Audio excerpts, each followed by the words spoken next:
Satu, alladzina hum fi salatihim khashi'un. Syarat pertama, kalau ingin mendapatkan surga Firdaus tadi dan kebahagiaannya diturunkan ke bumi, dibawa sampai mati, masuk ke alam kubur lebih bahagia lagi, maka amalan pertama untuk melatih menguatkan iman itu, coba berlatih untuk menunaikan sholat dengan khusyuk. Kalau Anda kerjakan benar sholat ini, maka apa yang Anda dapatkan? Teman-teman ingat betul, saya mau tanya sebentar. Keabadian yang abadi disebut dengan sa'id. Kalau kita ingin turunkan ke dunia percikannya kita dapatkan, usahanya disebut dengan apa? Masih ingat? Aflah itu kalau didapatkan, kata dasarnya apa tadi? Falahun. Lihat baik-baik. Kata Allah dalam Al-Quran tadi, kalau ingin mendapatkan falahun, amalan pertama sholat. Makanya ketika dipanggil sholat, kalimat falah dilekatkan pada panggilan sholat. 5 kali diingatkan. Begitu muadzin kemudian azan memanggil Anda, hayya 'alas shalah. Anda bertanya, ya Allah kenapa kami mesti sholat? Dijawab, hayya 'alal falah. Yuk, pagi yuk. Yang sejati datang sini. Belum dapat sujud, belum dapat ruku, saya berikan. Makanya ketika orang sholatnya benar, dia akan mendapatkan 5 keutamaan. Saat di dunia nih, belum ke akhirat, 5 keutamaan yang tidak diberikan pada orang yang tidak sholat. Atau orang sholat tapi sholatnya nggak khusyuk. Sebab syarat mendapatkannya khusyuk. Alladzina hum fi sholatihim khasyi'un. Bukan alladzina hum fi sholatihim saja, tapi ada kalimat khasyi'un. Artinya yang tidak khusyuk saja nggak akan dapat, apalagi yang nggak sholat. Apa yang 5 ini? Lihat baik-baik. 1, orang yang sholatnya benar, pertama kali sebelum mendapatkan kebahagiaan hakiki dari Allah Subhanahu wa Ta'ala, akan dirubah dulu perilaku hidupnya menjadi perilaku yang lebih baik. Kalau orang itu sholatnya benar, maka sholat itu akan melatih dia untuk berubah, bertransformasi jadi orang baik. Itu ada di Quran surah ke-29 ayat ke-45. Innas sholata tanha 'anil fahsya'i wal munkar. Sumber keburukan cuma 2, kalau bukan fahsya itu munkar. Maaf, pornografi, porno aksi, LGBT, kata-kata jorok, kotor itu fahsya. Di orang sholat kata Allah, mustahil berkata-kata kotor. Orang sholat tidak akan pernah mencela. Orang sholat tidak punya kata-kata jorok. Jadi kalau ada sekarang orang yang sholat senang mencela orang lain, itu berarti ada masalah dalam sholatnya. Dan dia belum dijamin sebagai ahli surga terbaik. Dan hidupnya nggak bahagia. Nggak bahagia. Aneh nih. Sholat tapi senang celah orang. Aneh. Aneh. Yang paling bahaya adalah menikmati celahannya. Itu yang paling aneh. Anda ngaji. Anda ikut taklim. Taklimnya sesuai Quran, taklimnya petunjuk sunnah. Anda sholat, Anda puasa, tapi Anda masih senang mencela orang lain dan menikmati celahan itu. Kalau nggak mencela, kayaknya nggak komplit kehidupan. Maka ada yang salah dengan ibadah Anda. Ada yang keliru. Karena mustahil taat bertemu dengan maksiat, itu mustahil. Mungkar, keburukan yang diingkari oleh hati, sumbernya nafsu perut dengan akal. Bohong, mencuri, menipu, membunuh, merampok, membegal, mabuk dan sebagainya. Itu namanya mungkar. Orang sholat gak mungkin mengerjakan mungkar. Jadi kalau sholat kita benar, cukuplah Anda sholat, maka Anda akan jadi orang baik. Makanya kata Nabi, Anda punya anak dari kecil ajarin sholat. Sholat, kalau naik jadi balik, kerjakan terus. Kasih pelajaran membuat dia mengerti. Kalau masih susah, berikan pelajaran. Ini sering diterjemahkan dengan memukul. Mukul di Arab beda dengan konteks mukul sekarang. Mukul di Arab tuh ngasih pelajaran supaya ngerti. Anda bisa terjemahkan dengan konteks lain. Uang jajannya tahan, yang kesukaannya simpan dulu. Bisa dengan konteks kekinian, tapi poinnya, kenapa anak Anda dari kecil ajarin sholat, sampai kenalkan dengan masjid, ajari 3 tahun bawa ke masjid, kenalkan dengan masjid, gak ada masalah lari-lari itu sebelum waktu sholat. Kenalkan dulu. Dulu orang-orang tuh begitu, sebelum waktunya dikenalkan, jalan, begitu lari, biarin dulu. Setelah itu diberi pengertian, nah ini bukan tempat berlari, yang berlari di sana nanti, yang di sini nanti akan ada orang-orang baik semuanya. Terus Anda lihat berbaris, baris rapi. Kalau pengen baik ikutan baris nanti. Terus nanti ada yang mimpin di depan, namanya imam. Imam itu siapa ya? Tetangga kita bukan yang Pak Imam, bukan. Bukan. Kalau tetangga kita namanya Imam S. Arifin. Kalau yang ini imam sholat namanya. Imam sholat itu nanti akan pimpin menyembah Allah. Allah siapa ya? Allah itulah yang memberikan ayah rizki. Allah itu yang memberikan ayah rizki sehingga bisa beli tobot buat kakak, beli robokar poli, ini yang poli, ini yang embers, ini yang heli, ini dulu kakak semuanya tuh yang kasih Allah. Nanti kalau kakak bagus bisa ikut rapi di sini, Allah akan senang, akan ditambah lagi oleh Allah. Oh begitu ya, datang begitu caranya. Ini bukannya waktu sholat belum dikenalin tadi bawanya main-main di masjid. Bahkan ada yang agak repot lagi, di rumahnya susah diatur, dibilang, kamu ini susah diatur, main sana ke masjid, disuruh main, ya main di masjid. Yang salah bukan anaknya, orang tuanya. Apa rahasianya anak itu disuruh ke masjid, suruh sholat? Rahasianya, begitu anak itu sholat dengan baik, maka dia akan tumbuh jadi anak baik di kemudian hari. Itu maksudnya. Nah, sekarang saya agak bingung ini, pendidikan TK sekarang salah sih? Enggak, cuma saya agak bingung mikirnya. Ini anak belum diajarin sholat, udah diajarin manasik. Itu bagaimana cara berpikirnya Ferguson? Agak repot saya mikirnya tuh. Ya, walaupun salah sih enggak, cuma saya bingung gitu. Kenapa nggak dikerjakan tahap yang pertama dulu? Tangga itu kan berurutan, nggak bisa Anda lompat langsung ke 5. Kan 1, 2 belum terlewati. Jelas ya? Ah, ini gambarannya. Sholat nih. 1 pasti baik. Jadi kalau sekarang sholat, lisan belum baik, mata belum baik, sampai ke kaki, berarti ada yang salah sholatnya tuh. Ada yang nggak tepat. Tangan sembarangan, snack orang ngambil. Awas. Tuh sendal orang, mau wudhu nggak ada sendal, pakai sendal orang. Udah bilang belum? Kehujanan pakai payung orang. Udah bilang belum? Ya kan gampang Ustaz. Ini kan juga mungkin diikhlaskan karena Allah. Ya ikhlas, cuman pakainya belum minjam. Bagaimana kalau sedang pegang payung itu keluar, Anda meninggal? Coba mikirin ke situ. Coba ke kantor. Kalau didorong proyek yang nggak jelas, minta tanda tangan, pikirin dulu bagaimana kalau meninggal. Kemarin saya sama teman-teman artis saya katakan begini, Anda ya, kalau Anda mengaji dengan saya, jangan pernah menerima peran maksiat. Walaupun itu sekedar adegan, tapi itu maksiat. Kalau bayangkan ketika Anda memerankan itu, Anda diwafatkan oleh Allah Subhanahu Wa Taala. Maka demi Allah saya katakan tidak ada faedahnya Anda ngaji sekarang, ngaji besok. Ketika Anda menerima peran itu, Anda wafat dalam keadaan bermaksiat di hadapan Allah Subhanahu Wa Taala. Maka saya pun katakan pada Anda, ayo belajar yang betul. Pahami, bangun sholat, belajar, dalami seperti orang tua kita dulu. Tinggalkan nyontek, budaya yang gak jelas. Rasakan ketika nyontek Anda wafat. Apa yang Anda dapatkan? Di Libya itu kalau nyontek, di Libya ya, saya pernah sekolah di Libya nih. Itu kalau nyontek di Libya aja dulu. Dan rekornya 100% ketahuan. Begitu sudah selesai, cuma jeda 2 jam, langsung ada panggilan. Si Fulan silahkan datang ke kantor. Apa yang disediakan di kantor sudah siap. Anda diberi waktu 2 jam dari sekarang, siapkan beres-beres koper Anda. Di sini tertulis Anda akan pulang. Tiketnya sudah lengkap, dikawal 2 orang. Dituliskan di situ anak ini nyontek gak boleh kembali ke sini. Libya. Gak ada zero tolerance bagi yang seperti itu, keluar. Kami gak terima di sini. Harusnya begitu. Gak ada faedahnya. Yang kita butuhkan amalan dari ilmu, bukan nilai-nilai itu sementara. Gak ada. Sudah. Nah ini akhirnya begini kualitasnya nih. Tertulis di ijazahnya bagus, cum laude, IPK-nya 4, tapi nggak ada aplikasinya. Yang pintar banyak, kita butuh yang baik, pintar yang baik. Sekarang yang pintar banyak, kepintarannya dipakai untuk nipu orang. Itu yang bahaya. Ahli hukum banyak yang dihukum. Ahli ekonomi tidak bisa mengangkat perekonomian. Apa yang salah? Apa yang salah? Ini yang jadi persoalan. Tapi dasar manusia begitu di sidang mulai pakai peci, pakai baju koko, pakai tasbih, ada yang pakai kerudung. Luar biasa.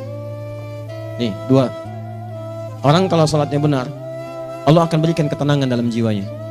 Tenang hatinya. Jangankan musibah kecil, musibah paling besar pun tenang aja dia. Tenang, dia paham rumusnya. Allahu Akbar. Turun Quran surah ke-13 ayat ke-28. Ala bidzikrillahi tatmainnul. Yakinkan pada dirimu, zikir kepada Allah membuat hati tenang. Di antara turunan zikir amalannya adalah sholat. Dari mana taunya? Quran surah ke-20 ayat ke-14. Innani anallahu la ilaha illa ana fa'budni wa aqimis salata li dzikri. Saya Allah, kata Allah ke Nabi Musa. Tidak ada Tuhan selain saya, sembah saya. Bagaimana menyembahmu ya Allah? Tunaikan salat sebagai zikir kepada saya, zikir. Nah, maka kalau Anda sedang tidak tenang, ayo ke masjid. Banyak zikir itu, baca Quran zikir. Quran surah 15 ayat 9. Inna nahnu nazzalna dzikra. Kami turunkan Al-Quran sebagai zikir. Jadi kalau Anda sedang baca Al-Quran, Anda sedang berzikir. Ibu kalau sedang gak tenang, Bu, gelisah, gak enak, gak usah mengeluh, apalagi bikin status gak karuan. Ibu wudhu, ambil mushaf baca. Begitu sedang baca ada ketenangan dalam jiwa. Berdoa, zikir. Kalau sedang gak tenang, besok ada proyek, doa dulu. Doa itu memberikan ketenangan. Makanya doa disebut dengan zikir. Quran surah ke-7 ayat 205. Wadhkur rabbaka fi nafsika tadarruan wa khifatan wa dunal jahri minal qaul. Ayo berzikir, minta kepada Allah dengan segenap jiwamu, mohon dengan penuh ketawaduan. nanti ketenangan diberikan. Menghafal Quran, baca itu zikir. Quran surah ke-54 ayat 17, 22, 32, 40. Walaqad yassarnal Qur'ana lidzikri fahal mim mudzakir. Menyebut nama Allah, Al-Asmaul Husna itu zikir. Sedang ada persoalan, ya Allah, ya Allah, ya Allah, ya Rahman, ya Rahim, ya Malik, ya Qudus, ya Allah, ya Allah, ya Allah, ya Allah. Zikir. Dalilnya Quran surah kedua ayat 152. Fadhkuruni adzkurkum. Sebut namaku, zikir. Apapun akan mengingatmu. Gimana menyebutnya? Ditafsir di Quran surah 17. Ayat keberapa? 110. Qulidullah awid ar-Rahman ayyamma tad'u falahul asmaul husna. Sebut nama Allah. Itu menentramkan pada jiwa. Sedangkan sholat gabungan dari semua zikir tadi. Bukankah dalam sholat Anda baca Al-Quran? Bukankah dalam sholat Anda menghafal Al-Quran? Bukankah dalam sholat Anda berdoa? Bukankah dalam sholat Anda istighfar? Anda mohon digabungkan semua itu. Amalan sholat menggabungkan semua jenis zikir. Masa Anda nggak tenang juga? Makanya sholat, jangankan sholat ya, tempat sholat itu yang menenangkan. Tempat sholat, tempat paling tenang di muka bumi. Kalau nggak percaya silahkan ya, Anda sebelum masuk ke Istiqomah ini, begitu Anda masuk kan perasaannya beda kan? Lain. Silahkan cek, kalau cari ketenangan datang ke masjid. Masuk, wudhu masuk, sholat 2 rakaat, tenang. Dekat kipas angin, saking tenangnya, plak, ngantuk tidur. Beneran. Enak. Makanya saat Ramadan kalau orang pengen cari ketenangan, lihat. Di perusahaan-perusahaan penuh tuh musola, pada tidur. Ya, mengamalkan hadis palsu. Ya, dia musoim ibadah, tidurnya orang puasa ibadah, hadis palsu. Nah, itu teman-teman. Itu gambarannya tiga. Orang yang salatnya khusyuk benar, itu dijamin langsung oleh Allah Subhanahu wa taala akan dimudahkan semua urusan hidupnya termasuk rezekinya. Ini yang saya katakan. Jadi saya katakan tadi, di akhirat ini, di surga, rezeki tinggal ngambil. Anda kalau benar sholatnya, itu langsung dijanjikan oleh Allah. Rezeki itu nggak perlu Anda banyak pikirkan. Ikhtiar sedikit, datang. Bahkan dari sisi yang tidak Anda duga. Apa dalilnya? Quran surah ke-65 ayat 2 dan 3. Ditafsir di Al-Baqarah ayat 2 dan 3. Wa may yattaqillaha yaj'al lahu makhraja. Ada orang yang meningkatkan takwanya kepada Allah, kami mudahkan urusan hidupnya. Setiap persoalannya diberikan jalan keluar, mudah. Solusi. Setiap ada problematika, ada solusi. Wa yarzuqhu min haitsu la yahtasib. Dan kalau dia ingin mendapatkan rezeki, bahkan kami kirimkan dari sisi yang tidak dia duga. Orang lain capek ini datang lagi, tawaran proyek datang lagi. Utsman tuh Masya Allah kayanya banyak, tapi yang paling dirindukan bukan saat mendapatkan peningkatan omsetnya, yaitu saat dia mendapatkan waktu khusus dengan Allah untuk sholat malam hari, sampai-sampainya sempat sholat tahajud sampai khatam Al-Quran. Abdurrahman bin Auf demikian, Tamim Ad-Dari demikian, sholat karena tahu sholat itu meningkatkan rizki. Karena tahu kuncinya ada di situ, Allah yang punya rizki, disebut dengan Razak, pemilik rizki. Maka saya harus punya hubungan dekat dengan Allah. Kalau sudah punya hubungan dekat, mau apa aja gampang. Belum minta, udah diperhatikan. Silahkan cek, Anda punya hubungan baik dengan bos Anda di kantor. Sebelum Anda minta, beliau udah pikirin tuh, telepon bendahara. Dia udah ngambil belum gajinya? Belum Pak, tambahkan bonus sekian. Kenapa? Karena dia mengawasi Anda. Allah maha tahu dibandingkan dengan bos Anda. Mendekat kepada Allah, semua diperhatikan oleh Allah. Siapa orang takwa itu? Kalimat takwa pertama di Al-Quran Al-Baqarah ayat 2, amalannya ayat 3. Dzalikal kitabu la raiba fihi hudal lil. Siapa mutakin itu? Ayat 3-nya. Alladzina yu'minuna bil ghaib wa yuqimunas shalah. Nih, gampang. Kalau pengen mudah hidupnya gampang. Biaya nggak mahal, tenaga nggak banyak, tingkatkan takwa nih. Jadi kalau hidup Anda masih susah, di kantor champion, di rumah tangga bermasalah terus, atau sebaliknya, maka boleh jadi kalau gelar Anda tinggi, harta Anda banyak, tapi selalu punya masalah. Bukan Anda kurang hebat, bukan Anda kurang kedudukan, bukan Anda kurang kaya, Anda kurang takwa. Dan yang paling dahsyat, mungkin sholat Anda belum berkualitas. 4. Orang yang sholatnya benar, khusyuk dia. Bahkan saat sholat itu kalau dia minta, maka seketika doanya akan dikabulkan. Tanpa diskusi, langsung seketika. Contoh, Quran surah ketiga ayat 38 sampai 39. Demi Allah saya katakan, Nabi Zakaria punya masalah, masalahnya pelik. Sudah berumah tangga, istrinya divonis monopos, maaf bahkan mandul. Gak mungkin punya keturunan. Maka apa yang beliau kerjakan? Secara singkat beliau sholat. Begitu sholat minta kepada Allah. Hunalika da'a Zakaria rabbah. Di mihrab itu beliau bermohon kepada Allah. Bermohonnya sambil sholat. Qala rabbi habli min ladunka dzurriyyatan thayyibah innaka sami'ud du'a. Ya Allah, mereka katakan saya nggak mungkin punya keturunan. Sekarang saya ingin katakan, ya Allah, saya hanya minta darimu saja, saya nggak akan dengarkan mereka. Ya Allah, mohon Engkau maha mendengar, ya Allah. Maha mendengar doa saya. Kalau kepada yang maha mendengar aja nggak mengabulkan, kepada siapa lagi saya mesti minta? Apa yang terjadi? Fanadatul malaikatu wa huwa qa'imun yusalli fil mihrab. turun malaikat mengabarkan, sedangkan beliau masih sholat, belum selesai dalam sholatnya. Sholat khusyuk itu belum selesai sholat aja dikabulkan, doa sudah turun. Sholatnya belum selesai, doa sudah dikabulkan. Annallaha yubashshiruka bi Yahya. Allah kasih kabar gembira, doa kamu didengar, dikabulkan, kamu akan punya anak, namanya langsung dari Allah Yahya, artinya hidup yang mustahil menurut manusia. Lahir seorang dari rahim perempuan yang menepus dan mandul, bayi yang hidup, kata Allah nggak ada yang mustahil bagiku, jadi dan jadi dia. Berita baiknya, Nabi Zakaria sholat dikabulkan. Umat Nabi Muhammad sebelum sholat sudah ditunggu oleh Allah, mau minta apa aku kabulkan sekarang. Hadisnya qudsi, saya bacakan. Hadatsana qala Rasulullah sallallahu alaihi wasallam, qala Allahu azza wa jalla, qasamtu shalah baini wa baina abdi. Kata Allah, saya bagi dua ya salat antara aku dengan hambaku. Wali abdi ma sa'ala. Kalau hambaku benar salatnya, aku berikan apapun yang dia minta sekarang. Idza qala al-abdu alhamdulillahi rabbil alamin. Bagian pertama, kalau hamba benar dibaca Al-Fatihahnya dari alhamdulillahi rabbil alamin, kalau Allah azza wa jalla dijawab oleh Allah, hamadani abdi, hambaku sedang memujiku. Wa idza qala ar-rahmanir rahim, jika hambaku berkata ar-rahmanir rahim, qala Allah azza wa jalla athna alayya abdi, hambaku sedang menyanjungku. Wa idza qala maliki yaumiddin, qala Allah azza wa jalla majjadani abdi, kalau hambaku mengatakan maliki yaumiddin, kata Allah hambaku sedang mengagungkanku. Perhatikan sekarang. Wa idza qala al-abdu iyyaka na'budu wa iyyaka nasta'in, jika hambaku berkata sekarang, ya Allah, kami sekarang ibadah, sholat menyembahmu, dan kami sekarang sedang punya masalah, kami hanya minta tolong kepadamu ya Rabb. Apa jawabannya? Beda dengan sebelumnya. Kata Allah, hadza baini wa baina abdi, inilah perjanjian antara aku dengan hambaku. Wali abdi, kalau hambaku benar khusyuk sholatnya sampai detik ini, baru sampai Al-Fatihah itu pun belum tuntas, baru sampai Al-Fatihah itu pun belum tuntas. Kalau benar bacaannya betul, sholatnya dari takbir sampai dengan selesainya, sampai ayat itu, iyyaka na'budu wa iyyaka nasta'in, kata Allah, masalah apapun yang dia minta sekarang aku akan kabulkan. Besok saya kasih rahasia yang di KBP. Ada awal pembuka di awal sebelum Al-Fatihah yang kalau Anda benar bacanya, itu pengantar kepada pengambulan doa di Al-Fatihah. Apa itu? Besok. 5.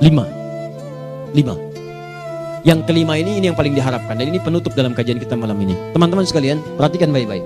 Jika Anda benar mengerjakannya, maka Allah akan jamin langsung Anda akan mendapatkan kesuksesan dan kebahagiaan di semua aktivitas Anda. Kalau jadi suami, suami yang sukses, rumah tangga yang bahagia. Kalau jadi pegawai, pegawai yang sukses, dan di kantor bahagia. Masih ingat? Kesuksesan yang menghadirkan kebahagiaan, konteksnya dunia disebut dengan falah, dipegang disebut dengan aflah. Dikembalikan lagi ke atas, ke surah ke-23 ayat 1 dan 2. Qad aflahal mu'minun. Apa amalannya? Alladzina hum fi salatihim khashi'un. Persoalannya, kalau Anda sholat belum mendapatkan satu di antara 5 ini, apa masalahnya? Pertama masalahnya, kata Al-Quran, boleh jadi yang sholat itu belum khusyuk. Apa itu khusyuk? 2 maknanya, dan saya tutup di sini. Apa yang 2 itu? 1, kebanyakan orang sholat masih membawa dunia dalam sholatnya. Makanya kalau pengen khusyuk, kata Allah, maka Anda rasakan akan bertemu Allah. Rumusnya Quran surah kedua ayat 45 sampai 46. Rasakan secara singkat, mungkin itu sholat terakhir yang Anda akan kerjakan dalam kehidupan. Mungkin di sholat itu Anda wafat. Kata Allah, alladzina yadhunnuna annahum mulaqu rabbihim. Orang khusyuk itu sudah kelihatan dari sebelum sholat, dia sudah merasa persiapan menghadap Allah. Persiapan ke manusia aja, dia sudah siap-siap, mandi dulu, ganti pakaian, pakai parfum, macam-macam dan sebagainya, hanya memenuhi undangan manusia. Allah mengundang Anda 5 kali dalam sehari. Ya maaf, mengabulkan doa Anda, mencukupkan kebutuhan, menyembuhkan kalau sakit, disiapkan Anda. Harusnya apa? Penampilan sempurna. Kata Quran, orang khusyuk itu kelihatan sebelum sholat, pakaiannya kelihatan. Quran surah 7 ayat 31, ya bani Adam khudhu zinatakum inda kulli masjid. Hai anak cucu Adam, kalau tiba panggilan dari masjid, kenakan pakaian terbaikmu. Di anak cucu Adam tuh kelihatan. Kalau orang khusyuk, begitu adzan kelihatan pakaiannya lain. Pakaiannya indah. Khudhu zinatakum, kenakan pakaian terbaikmu. Dipakai, bertemu Allah. Bertemu manusia aja pakaian bagus-bagus. Ini aneh ya, ada orang salah ibadah aja. Orang salah ibadah pakaiannya bagus-bagus. Lihat nih hari-hari tertentu, besok tuh orang mau ke tempat masing-masing tuh. Ada yang pakai jas, pakai dasi, pakai batik, pakai kebaya. Anaknya dibawa, dikuncir 2, bawa manisan macam-macam. Mau salah ibadah aja, tampilan bagus. Masa antum yang benar ibadahnya nggak bagus? Bedakan. Pakaian futsal, pakaian sholat ganti dengan yang sholat. Ini gimana pakaian sholat pakai pakaian futsal? Depannya gambar Messi, belakang Ronaldo. Ah, repot. Malaikatnya juga bilang, kamu salah baju, harusnya Luka Modric.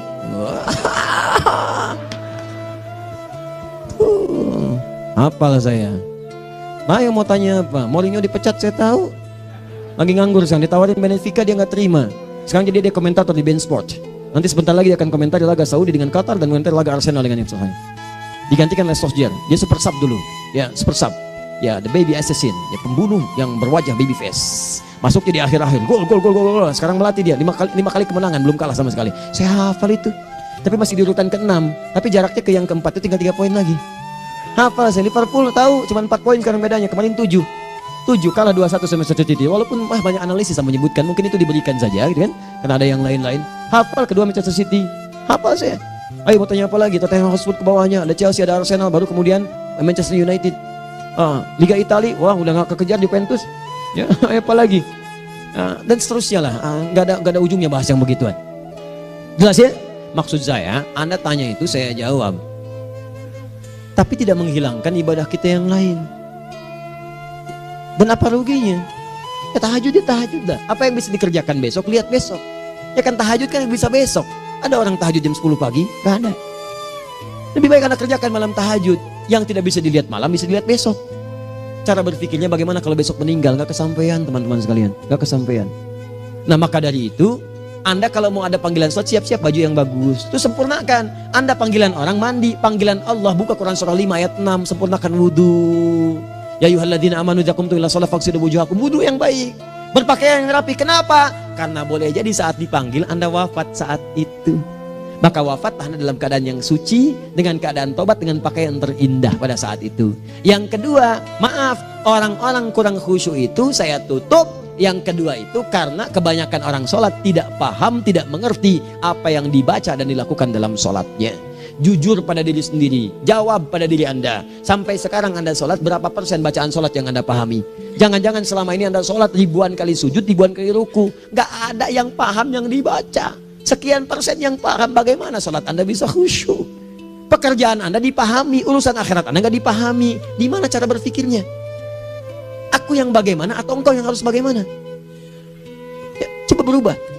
Nah ini baru satu amalan, belum yang lainnya. Ada 5 amalan lagi yang kalau kita bisa turunkan itu, selain sholat yang khusyuk, maka jaminan tadi akan datang. Baru sholat khusyuk aja 5 datang, apalagi ditambah dengan 5 amalan lainnya lagi. Demi Allah saya katakan, dunia kecil sekali, gak ada nilainya. Akhirat aja enak, nikmat. Saya ketemu Ustaz Arifin beberapa waktu lalu, dan kita doakan semoga Allah berikan kesembuhan, kesehatan. Saya datang, biasa kita ada berdoa, duduk. Bang istirahat, bang butuh istirahat, umat udah nunggu. Dah gak usah mikir yang lain, karena beliau cerita masjid, cerita zikro, cerita mana. Ya insya Allah. Nitipin ini, nitipin itu dan seterusnya. Dan yang paling indah adalah, bang kita saling panggil weekend. Nikmat, gak ada yang senikmat ini. Zikir, Allah, doa. Nah bayangkan sakit tapi masih nikmat gitu. Nikmat. Iya bang, saya paham. Istirahat dulu. Banyakkan nanti orang jengkuk. Saya pamit dulu ya, supaya bisa istirahat, supaya tenang. Lama kita pegangan tangan, ngobrol, saling mendoakan. Itu nikmat. Dan cara berpikirnya kalau sudah pakai iman, semua nikmat. Ada uang nikmat, gak ada uang nikmat, sakit nikmat. Karena cara berpikirnya lain. Nanti kita bertemu lagi, saya terangkan pada Anda. Dan saya contohkan satu kisah. Bahkan ketika ada orang yang diuji Allah dengan ujian yang sangat luar biasa, yang menurut sementara orang itu ujian sangat luar biasa menggetarkan jiwanya dan susah untuk bertahan, tapi orang ini nikmat saja menjalaninya. Nikmat. Ada yang di rumah tangga, ada yang di macam-macam. Contohnya banyak. Satu contoh saya berikan di malam ini. Sekali suami istri, wah luar biasa. Istrinya itu cerewetnya Pak, bukan cuma cerewet, ngeselin bagi suaminya. Maaf Bu ya, bukan ibu maksudnya. Jadi semua yang dikerjakan suami salah. Pengen mangga, ayah kalau kita sekarang dibeli mangga. Kenapa mangga yang ini? Saya pengennya mangga yang lain. Belikan mangga. Kenapa beli mangga aja? Jeruknya mana? Jeruk. Semua. Pokoknya semua yang kerjakan suami salah. Tapi suami tidak pernah mengeluh. Ini kerjakan, itu kerjakan. Satu kali, perhatikan cara memandangnya. Ketika iman sudah masuk ke dalam jiwa. Kata temannya, akhi, istri kamu ini begini, nyusahin kamu. Kenapa kamu gak cari yang lain? Kan gampang ada syariat. Udah pisahin aja, cari yang lain. Kamu tenang ibadah. Apa jawabannya? Hey, Allah sudah turunkan surga ke saya lewat dia. Kenapa kamu meminta saya untuk menjauhinya dan meninggalkan surga saya? Ini cara melihat dia. Bukankah ketika ada berbagai keluhan saya sabar? Bukankah sabar mendekatkan saya ke surga? Allah kirimkan tipikal istri seperti ini supaya mendekatkan saya ke surga. Dengan itu kan saya banyak pahala. Saya sabar, pahala banyak. Sudah Allah berikan pahala kepada saya. Kamu malah nyuruh saya untuk berpisah dengan pahala itu. Perhatikan cara berpikirnya. Indah. Kalau rumah tangga seperti ini semuanya enak. Suaminya biasa-biasa, istrinya cantik, luar biasa. Begitu berdandan kelihatan, kata suaminya, Masya Allah, wajahnya tak berpaling, mata tak berkedip. Kata istrinya, ya zauji madzabik, sayang kamu kenapa? Wallahi syakiran lillah bihadari, demi Allah aku bersyukur mendapatkan istri secantik kamu. Kata istrinya, nahnu fil jannah zauji, kita berdua di surga. Kata suaminya, kok bisa begitu jawabanmu? Iya, kamu bersyukur dengan keadaanku, aku bersabar dengan keadaanmu. Catat. Bukankah orang syukur dan sabar di surga? Tuh lihat, canda-canda orang-orang soleh itu begitu. Nikmat ketawa walaupun nyelekit di hati. Cuman bawaannya enak gitu. Nah, nanti itu ada tuh, nanti saya turunin tuh. Yang di rumah tangga, yang ini, yang itu nanti. Kapan? Pertemuan berikutnya. Ya, jadi kita cukupkan dulu di malam ini apa yang kita pelajari, supaya nanti gak terlampau banyak kita dapat materi. Cuma sayang sedikit mengamalkan. Saya sudah tuangkan di sini. Banyak saya tuliskan, termasuk di keluarga, di macam-macam. Ini saya tulis, tapi silahkan Anda baca. Kalau ada manfaat silahkan dapatkan. Kalau ada yang kurang silahkan sampaikan untuk dikoreksi. Semoga Allah muliakan kita semua insya Allah. Sekali lagi, perbaiki hidup. Jangan banyak mainnya. Dan sudah, jangan banyak membuang dengan yang sia-sia, apapun yang dihadapi. Sekali lagi, tolong jaga kondusivitas, bantu negara kita, ketertiban, keamanan. Kalau saya menyampaikan sesuatu ada singgungan dengan yang kekinian, itu maksudnya koreksi masukan-masukan supaya diperbaiki. Tapi tetap dalam urusan pemilihan kita punya pilihan masing-masing yang tidak boleh dipaksakan. Jelas ya? Baik, jadi ya saya sampaikan sekali lagi. Pertama, pilih mana? Anda dipaksa harus ikut, atau yang kedua, kita bebas memilih sesuai. Dah. Sudah ya. Jadi kita akhiri, subhanakallahumma bihamdika asyhadu an la ilaha illa anta astaghfiruka wa atubu ilaik. Wa akhiru da'wan alhamdulillahirabbil alamin. Berjumpa besok sesi terakhir fikih ikhtilaf di Masjid Ar-Rahman Kota Baru Parahyangan. Assalamualaikum warahmatullahi wabarakatuh.